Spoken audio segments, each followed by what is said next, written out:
Mabuhay! Welcome sa episode ng Saints and Beliefs. Ang simbahang Katolika ay mayroong 4 na dogma tungkol kay Maria.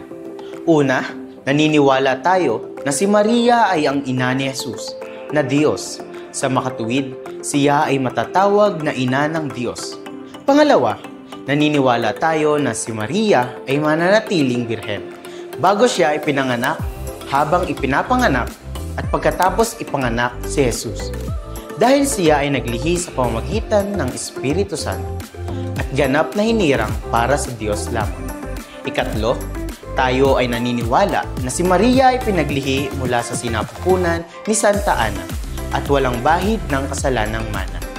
Itong pribilehiyo ay pinagkaloob sa kanya sapagkat siya ang itinakdang maging ina ng Diyos. Ika-4, tayo ay naniniwala na sa huling hantungan ng kanyang buhay, ang katawan at kaluluwa ni Maria ay inaakyat sa langit sa kaluwalhatian ng paraiso.